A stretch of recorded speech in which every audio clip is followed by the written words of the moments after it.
Okay, hi. So today I'm going to talk about the top 5 books from the last 5 years that I would most highly recommend. So to start off, I'm not going to be doing 2023, so this is going to be 2018 to 2022. I'm going to recommend one book that was published each year. It's going to be more for wide appeal, books that I am more likely to recommend, and it's of course going to be books that I have read. These aren't necessarily my favorite books, but they, I think, are the most palatable to a wide audience or have the largest appeal. So I'm going to start in 2018. And the 2018 book that I would most recommend is Bad Blood by Carreyrou. So this is a nonfiction, and if you've heard of Elizabeth Holmes or if you've heard of Theranos, it is a book all about that. So it is about Elizabeth Holmes, who created a company, Theranos, and she made it on this idea of creating a new technology. It was a startup, and this technology, you'd be able to take a drop of blood and be able to perform a large array of tests on it on a very small machine. But the problem was it never worked, and it was never going to work. The technology was not possible. And the story takes you, or the nonfiction takes you through the ins and outs of the business, what it was like to work at the company, the really toxic environment, the investors, and how the investors, who are very large billionaires, got kind of tricked into investing into this private company. And how this went on for years, to the point where this technology that was never proved to be efficacious was being used at places like Walgreens, and people were getting invalid and incorrect test results. This case was broke by a journalist, Carreyrou, who is the author of the book. So he kind of takes you through to the point where he broke the case, and then he keeps taking you onwards. And that's where he starts to show his own involvement in the story, with the whistleblowers, with the type of issues he ran across from a security perspective. It's one of those cases that is truly stranger than fiction. I think that if you have any interest in mystery novels, true crime, fast-paced reads with really wild plots, this has such a wide audience that would like and appreciate it, and I highly recommend it. I've recommended it to a lot of people who have really enjoyed it. I have recommended it to a lot of coworkers. I work in a field where we would care about this type of stuff, I just think so many people would like and enjoy this book. For 2019, we have another nonfiction, that's Know My Name by Chanel Miller. Now, I think a lot of people know the Stanford rape case. That became very well known at the time it happened. At the time, the victim, the woman who was perpetrated against, who was assaulted, was known as Jane Doe. And Jane Doe is Chanel Miller. And Chanel Miller was anonymous during the trial, but came forward afterwards via this memoir. In it, she talks through kind of starting from the ground up, the actual assault, what she remembers of it, going to a center the next day, going through getting a rape kit done, and then the actions that she had to take later when she chose to, when she chose to file charges, going through the process mentally for her, talking about not being able to hold a job, the strain it put on her relationships, wanting to tell people that it was her, and that's what she was involved in, and it just causing a lot of strain on the peripheries of her life and in the central parts of her life.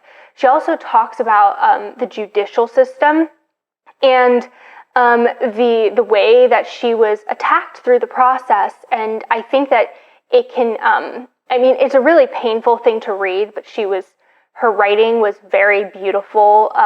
She was very poignant with how she expressed how she was feeling, her emotions through it, and her critiques of the judicial system and how everything played out for her. I think that it is an important read, And if you wanted to read about something like this, it can be definitely triggering, but there's a lot of lessons to be learned in reading this book. Okay, 2020, we're changing pace. We're going to fiction.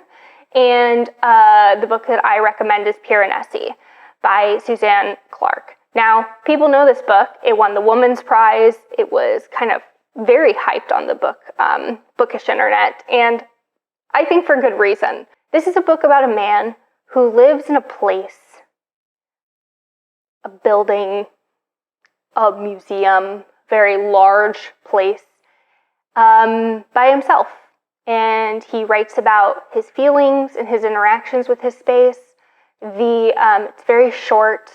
The atmosphere is, to me, the best part of the book. I've read this.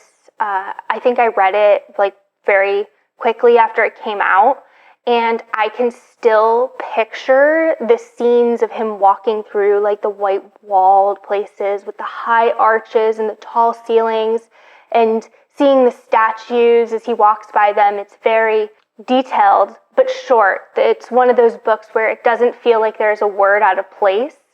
And it's this man as he interacts with this space around him, and it's very, I've said atmospheric, but very small and contained, and had like a hopeful, I guess, vibe to it. There's an innocence to it. And it's like lightly, it's like in a fantastical setting, but it's very lightly fantastic. You're not really sure why he's there or what's happening, and that kind of mystery of the place unfolds as he starts to ask more questions about where he is. And I definitely think it's worth the hype. It's very short. I do think it would speak to a wide array of people. And yeah, that's why it's on the list and I recommend it. I'm realizing now that this is a very nonfiction heavy list, but I think it's sometimes easier for me to point to nonfiction because if you like the topic, you're most likely to like the book.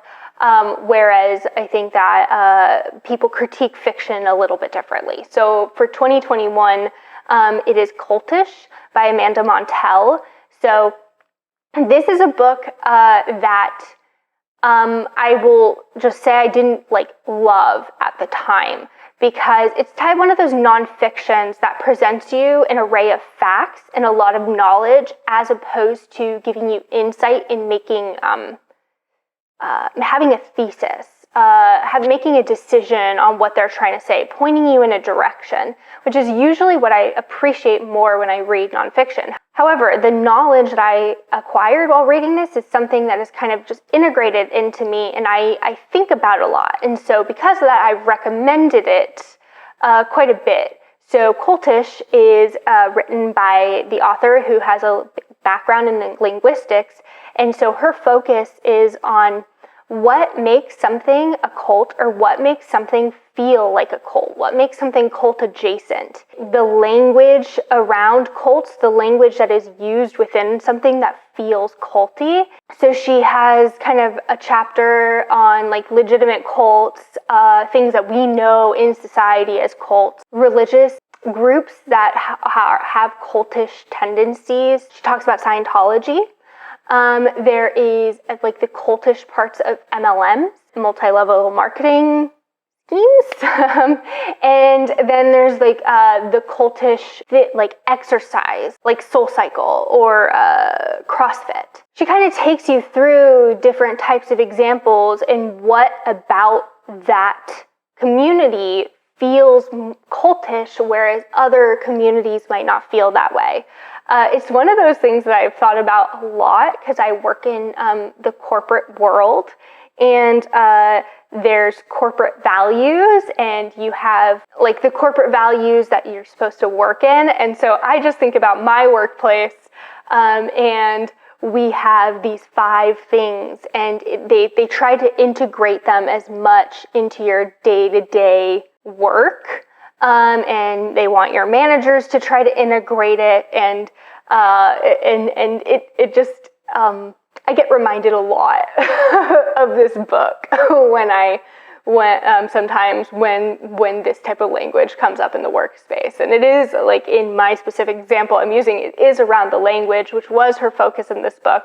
So it's one of those things that cults fascinate a large group of people, and so reading this could be fascinating, but then it's also like what makes something feel like it goes from community to cult. So it's something that just experiencing the world, living within the world, living within communities, being a part of communities, you could take the context of this and like the knowledge you gain from this and insights and kind of like have your own insights into your day-to-day life and your interactions with the world around you, which is why I would recommend it like more broadly. And then the last book, 2022, we are back to fiction, and that is Legends and Lattes by Travis Baldree. This book is, at its core, like a cozy, low-stakes fantasy. I think that this is like a really great book for people who like Dungeons and Dragons, or play Dungeons and Dragons, because it's kind of like what comes after the campaign. So you follow this orc, and she was like a strong warrior and bloodthirsty and like was always on the move, and she decides to leave that life behind, and just she's tired of it, she's tired of the campaigning, and she just settles down. And she decides to open a coffee shop, and you follow her as she kind of builds this place from the ground up, buys a property, fixes it up, moves to a new town to do this, meets a lot of people, meets an array of different types of creatures, befriends them, and starts up this shop. Her old life comes back to haunt her, and she makes a lot of friends along the way, and you just get to see these fun kind of low stakes interactions while still having some stakes. It is very charming. It's a very gentle read, and I think I recommend this broadly because when I watched this book had a lot of hype on book 2, but when I see the types of people that were reading this book, it's not just people who like fantasy, it's like people kind of all over who have many different reading tastes, who all find comfort in reading something so cozy, but also set in a fantastical setting. So those are all the books that I have on this list. Of course, this is only from a list of books that I have personally read. I don't read a ton of front list. So the ones from, 2018, 2019, I had read a lot more from those years as opposed to the more recent years I haven't read as many from. But that is all I got. So until next time, happy reading.